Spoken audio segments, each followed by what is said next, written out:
കഴിഞ്ഞ 10 വർഷക്കാലമായി കുന്നംകുളം നഗരസഭയിൽ നടത്തിയ വികസന പ്രവർത്തനങ്ങളെ ജനങ്ങൾ നിരാകരിക്കുകയല്ല ചെയ്തതെന്ന് CPM ജില്ലാ കമ്മിറ്റി അംഗവും LDF മുനിസിപ്പൽ കമ്മിറ്റി ചെയർമാനുമായ MN സത്യൻ.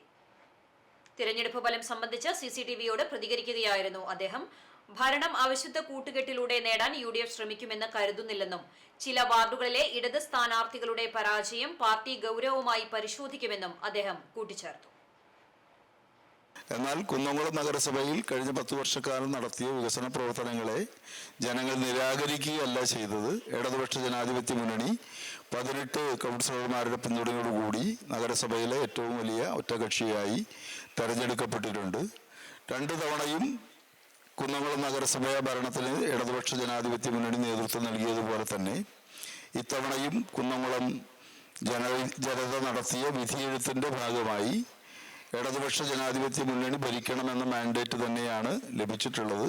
ഇന്ത്യ ഭരിക്കുന്ന BJPയുടെ മുഖ്യ ശത്രു കോൺഗ്രസ് ആണ് എന്ന് അവരും പറയുന്നു. ഇവർ തമ്മിൽ ഒരു ധാരണയോ മുന്നണിയോ ഉണ്ടാക്കിക്കൊണ്ടൊരു നഗരസഭാ ഭരണം പിടിച്ചെടുക്കാൻ വേണ്ടി അവരുടെ രാഷ്ട്രീയ നിലപാടിനെ ബലികഴിക്കും എന്ന് ഞാൻ വിശ്വസിക്കുന്നില്ല. തദ്ദേശ സ്വയംഭരണ തെരഞ്ഞെടുപ്പിന്റെ ജനവിധി ഒരു ഇൻഡിക്കേറ്ററാണ് എന്ന് എല്ലാ കാലത്തും പറയാനാവില്ല.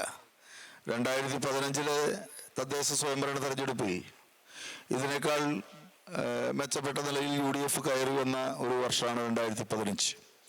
പക്ഷേ 6 മാസം കഴിഞ്ഞ് നടന്ന നിയമസഭാ തെരഞ്ഞെടുപ്പിൽ കേരളത്തിലെ ഏറ്റവും വലിയ ഭൂരിപക്ഷത്തിന് 91 സീറ്റുകളുടെ പിന്തുണയുമായി പിണറായി വിജയൻ അധികാരത്തിൽ വരുന്ന സ്ഥിതിയാണ് ഉണ്ടായത്.